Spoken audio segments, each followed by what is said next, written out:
تو یاسر نے اور یہ فاخر نے انہوں نے ایک نے بندوق اٹھا لی اور ایک نے پستول اٹھا لیا. انہوں نے مجھے گن پوائنٹ پہ کہا کہ جو ہم بات بولیں گے اسی پہ تم نے عمل کرنا ہے, اگر تم نے نہیں عمل کیا تو ہم تم دونوں کو گولی مار دیں گے.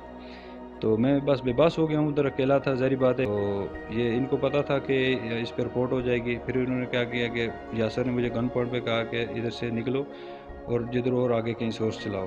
میں نے پھر جو ہے ڈی ایچ کیو میں ادھر ایک دوست ہے میرا, وہ گاڑی چلاتا تھا, اس کو میں نے کال کی. میں نے کہا یار اس طرح میری بہن کو لگ گئی ہے, ایکسیڈنٹ ہوا ہے. ظاہری بات ہے اس نے میرے گن پوائنٹ پہ مجھے رکھا ہوا تھا, جو بات کہہ رہا تھا وہی میں کہہ رہا تھا آگے بھی. تو پھر میں نے جا کے ڈی ایچ کیو کوٹلی میں نے بھی جھوٹ بولا ادھر جا کے, کیونکہ اس نے مجھے دھمکی دی ہوئی تھی. اس نے بولا ہے کہ تم جا کے بتانا کہ اس طرح حاجی آباد میں ایکسیڈنٹ ہوا ہے بارش کی سلپ کی وجہ. بسم اللہ الرحمن الرحیم. لاکھوں کروڑوں درود السلام حضرت محمد صلی اللہ علیہ وسلم ان کی آل پر. السلام علیکم ناظرین, آپ دیکھ رہے ہیں کہ نیوز میں حکم زبان وجدان یوسف جنگ. 31 جولائی 2022 کو کوکم مشتاق کی شادی جہاں ڈڈیال ہوئی تھی آج سے 13 سال قبل, تو وہاں اس کے شوہر اور اس کے سسرالیوں نے اس پر ایسا تشدد کیا کہ وہ اس وقت زندگی و موت کی کشمکش میں مبتلا ہے. میرے ساتھ یہ بد نصیب بھائی کوکم مشتاق کے بھائی ارسلان مشتاق ہیں, ان سے جانیں گے کہ واقعہ کیا ہوا. ارسلان مشتاق, سب سے پہلے تو ہمیں یہ بات بتائیں کہ 31 جولائی 2022 آپ کی بہن پر آپ کے بہنوئی اور ان کے دیگر افراد نے تشدد کیا اور وہ لہو لہان ہو گئی. آپ کو فون کر کے بلایا گیا, جب آپ وہاں گئے تو آپ نے کیا دیکھا؟ جی بسم اللہ الرحمن الرحیم. میں جب ادھر سے مجھے اطلاع ملی کہ یاسر نے کال کی کہ تمہاری بہن کو جو ہے نا تمہارے بہنوئی نے طلاق دے دی ہے, تو آ کے لے جاؤ اسے. میں ادھر سے گیا ہوں, تو میں رات کو ادھر پہنچا ہوں 1 بجے. تو آگے جا کے دیکھا ہے میری بہن جو ہے نا خون سے جو لت پت پڑی ہوئی تھی. تو میں جب اس کو دیکھا میں خود ہی گھبرا گیا ہوں. تو مجھے اپنا ہی جو دماغ جو ہے اپنی جگہ پہ نہیں رہا ہے. میں نے صرف اتنا اپنے بہنوئی سے پوچھا ہے جو فاخر تھا کہ تم نے میری بہن کو طلاق دے دی ہے؟ اس نے کہا دے دی ہے. 3 بار میں نے پوچھا, اس نے کہا کہ میں نے دے دی ہے اسے طلاق, اسے لے جاؤ. اور اس کا زیور اٹھا کے میری طرف پھینکنے لگا, یہ بھی لے جاؤ. میں نے کہا ابھی تو میری بہن مجھے لے کے جانے دو, زیور اور جو باقی چیزیں وہ بعد میں ہم لے کے جائیں گے. یہ فاخر نے کہی بات ہے؟ جی یہ فاخر نے کہی ہے. تو پھر میں نے کہا کہ اسے اب ظاہری بات ہے کہ میں زیور اٹھاؤں یا کہ پہلے اپنی بہن کی ٹریٹمنٹ کرواؤں اسے. تو پھر جو ہے نا یہ یاسر نے کہا ہے کہ یہ جو گاڑی تم نے لائی ہے اسے واپس بھیج دو, کیونکہ تمہاری ادھر عزت بستی کا مسئلہ ہے, ادھر سب تمہیں جانتے ہیں. یہ میں نے واپس بھیج دی گاڑی جو میں نے لائی ہوئی تھی. تو یاسر نے پھر جب وہ گاڑی واپس چلی گئی تو یاسر نے اور یہ فاخر نے انہوں نے ایک نے بندوق اٹھا لی اور ایک نے پستول اٹھا لیا. انہوں نے مجھے گن پوائنٹ پہ کہا کہ جو ہم بات بولیں گے اسی پہ تم نے عمل کرنا ہے, اگر تم نے نہیں عمل کیا تو ہم تم دونوں کو گولی مار دیں گے. تو میں بس بے بس ہو گیا ہوں, ادھر اکیلا تھا. ظاہری بات ہے ایک میری بہن میرے آگے ایک قسم کا مردہ ہی پڑا ہو. یہ فاخر نے اپنے گھر بات کی کہ جو ہم بولیں گے وہی کو؟ جی یہ بالکل یہ یاسر نے یہ بات یاسر نے؟ جی یاسر نے بولی, اور فاخر نے بھی بندوق اٹھائی ہوئی تھی. تو یہ ان دونوں کا یہی کلام تھا کہ ایسا ہی کام کرنا ہے, اگر جو تم نے نہیں کیا تو ہم تمہیں گولی مار دیں گے, تمہاری بہن کو بھی. تو پھر ہم ادھر سے اسپتال چلے گئے. ادھر سے اسپتال والوں نے پوچھا کہ کیا ہوا. میں نے کہا کہ اس طرح لڑائی ہوئی ہے بیوی اور خاوند کے درمیان. تو یاسر نے بھی مجھے ادھر یہ بتایا کہ یہ فاخر نے اس کو مارا ہے. ظاہری بات ہے میری بہن ہوش میں نہیں تھی. پھر ہم نے اس کو ٹریٹمنٹ کروائی ادھر, صرف پٹی انہوں نے کر کے دی ہے. یہ رفا ہاسپٹل ڈڈیال گئے آپ؟ یہ ڈڈیال کا ہے. تو ادھر انہوں نے صرف ہمیں پٹی کر کے دی. انہوں نے کہا کہ اسٹیچز میں سے ہم نہیں لگائیں گے, یہ سرکاری اسپتال میں لے کے جاؤ.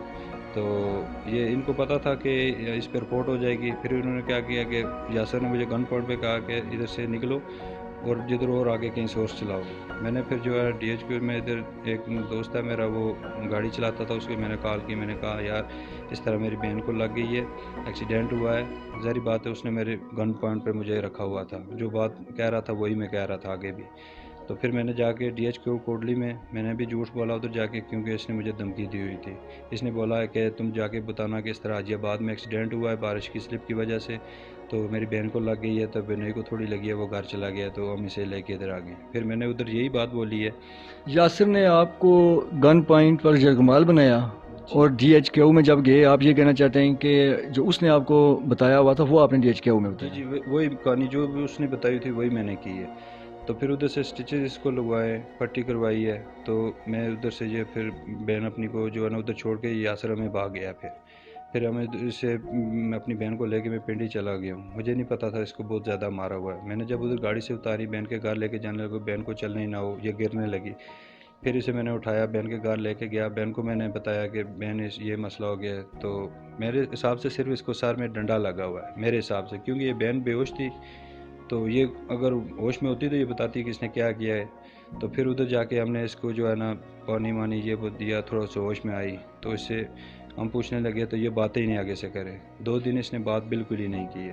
تیسرے دن یہ بولی اور اس نے بتایا کہ جو ہے نا یہ انہوں نے یہ معاملہ کیا ہے کہ انہوں نے ایک پورا پلاننگ کے تحت, جو جب میں نے تمہیں کال کی تھی بتایا تھا کہ یہ تمہارا بنوئی اور شادی کرنے کے لیے تیار ہوا ہے اور مجھ سے لڑائی کر رہا ہے اور میری سانس بھی میرے سے لڑ رہی ہے.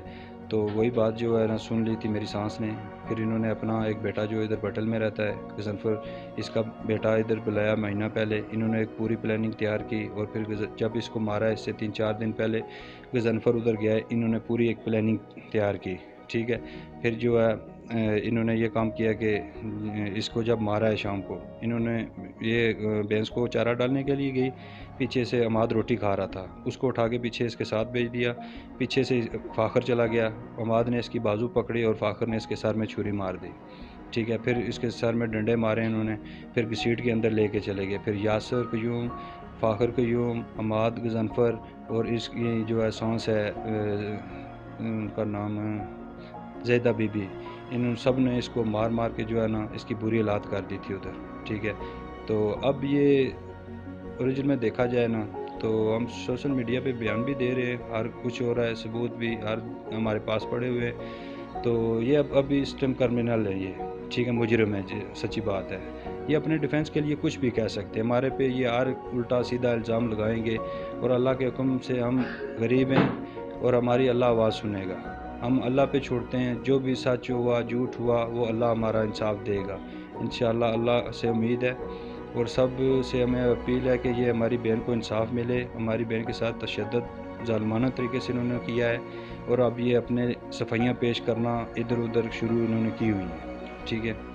آپ کی بہن پر جو بنیادوں پر تشدد کی وجہ کیا یہ تو نہیں ہے کہ فاخر دوسری شادی کرنا چاہتا تھا, اس وجہ سے اس نے یہ تشدد کیا؟ جی بالکل یہی پرابلم تھی.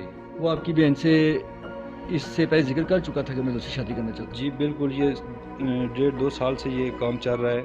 ادھر سے جو ہے یہ باہر رات کو بھی میری بہن سے اٹھ کے پاس سے چلا جاتا تھا, کبھی کچھ کبھی اس کو جو ہے نا ڈراتا دبکاتا تھا, اگر تم نے کسی کو بتایا تو میں بھی گولی مار دوں گا, یہ کر دوں گا. یہ ہماری بہن سادی سی ہے, یہ کسی کو اس نے کبھی بھی نہیں بتایا.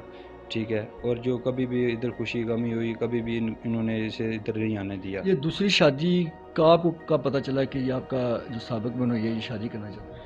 یہ کم از کم ہمیں جو مہینہ پہلے جو باجی نے مجھے بتایا تھا اپنی بہن نے کہ یہ اس طرح کی میں باتیں سن رہی ہوں اور یہ میری ساس ہو رہی ہے, میرا گھر والا جو دو مجھ سے لڑائی کر رہے ہیں. تو میں نے اس وقت بہن کو بولا کہ چھوڑے بہن, یہ ان کی جو ہے نا ہر 6 مہینے کے بعد 7 مہینے کے بعد یہ انہوں نے کوئی نہ کوئی نیا کام کھولا ہوتا ہے, چھوڑو صبر کرو, اللہ بہتر کرے گا. مگر ہمیں کیا پتہ تھا انہوں نے اتنی بڑی پلاننگ کی ہوئی ہے, ہمارے ساتھ اتنا بڑا ظلم کریں گے یہ. تو چلے اللہ پہ چھوڑتے ہیں, ہمیں انصاف چاہیے. سب سے اپیل ہے, آئی جی سے بھی اپیل ہے, ڈی آئی جی سے بھی اپیل ہے, ایس ایس پی عرفان سلیم صاحب سے بھی اپیل ہے اور ایس ایچ او عدنان صاحب سے بھی اپیل ہے کہ ہمیں ہماری بہن کو انصاف چاہیے. کیا اس سے پہلے آپ کی بہن پر انہوں نے تشدد کیا تھا؟ بہت بار انہوں نے کیا. اگر ہماری بہن نے ہمیں کبھی بتایا نہیں ہے, 2-3 بار بتایا ہے. پھر بھی ہمارے جو ابو گئے ہیں ادھر, انہوں نے جا کے اپنی بیٹی کو ہی کہا کہ بیٹا چھوڑو, بیٹیوں کے گھر جو سسرال ہی اچھے لگتے ہیں, اجڑے ہوئے گھر اچھے نہیں لگتے. تو انہوں نے ہماری جو ہے نا ایک قسم کی جو سادگی پہ, جو ہماری غربت پہ انہوں نے جو اس کا ناجائز فائدہ اٹھایا ہے کہ یہ بے بس ہے, ان کا اور کوئی کمانے والا نہیں ہے, یہ اکیلا ہے, تو ہم ان کے ساتھ جو بھی کچھ کریں گے یہ کیا کریں گے. اور ہمیں یہ دھمکیاں بھی دے رہے ہیں, ہمارے پاس پونڈ ہے, تم کیا کرو گے, تم جو 1000 روپیہ دیڑ لیتے ہو تم کیا کر سکتے ہو, اور ہمارے پاس پونڈ ہے, ہم یہ کر دیں گے, ہم تھونے خرید لیں گے اور ہم تمہیں مروا بھی دیں گے. اس طرح کی یہ دھمکیاں بھی آن کر رہے ہیں ہر طرف. تو اب یہ خود ہی بچنے کے لیے انہوں نے جو ہے نا طرح طرح کے الزام ہمارے پہ لگائیں گے, ہمیں پتہ ہے. کیونکہ جو گندا آدمی ہوتا ہے وہ ہمیشہ دوسروں کو بھی گندا کرنے کی کوشش کرتا ہے. اس وقت کیونکہ ساری میڈیا اور دنیا دیکھ رہی ہے کہ ہماری بہن کے ساتھ بہت بڑا ظلم ہوا ہے, تو ہمیں سب دنیا سے اور ہم سب لوگوں سے کہتے ہیں, اپیل کرتے ہیں کہ ہماری بہن کو انصاف چاہیے اور بھرپور, تاکہ آج تو ہمارا گھر اجڑ گیا ہے, ہماری بہن کے ساتھ زیادتی ہو گئی ہے, یہ واپس نہیں ہو سکتی ہے. مگر ہم یہ چاہتے ہیں کہ اگر کسی اور کی بہن یا کسی اور کے ساتھ اس طرح کا سلوک نہ ہو، اس طرح کی ان ظالموں کو عبرت ہونی چاہیے۔ ناظرین، گفتگو سن رہے تھے آپ کوکم مشتاق کے بھائی ارسلان مشتاق کی۔ کوکم مشتاق پر 31 جولائی 2022 پر بدترین تشدد کیا گیا۔ کوکم مشتاق کے سابق شوہر فاخر اور اس کے اہل خانہ نے ایک ایسا تشدد کیا کہ وہ جان سے بھی جا سکتی تھی۔ یہ ان کے بھائی ہیں ارسلان مشتاق، انہوں نے پوری رودات سنایا کہ کیسے انہیں گن پوائنٹ پر رکھ کر ڈڈیال سے کوٹی DHQ میں لایا گیا اور اپنی مرضی کا بیان دلوایا گیا۔ اسی کے ساتھ میں میزبان وجدان سے نیوز کی ٹیم کو اجازت دیجیے۔ اللہ نگہبان۔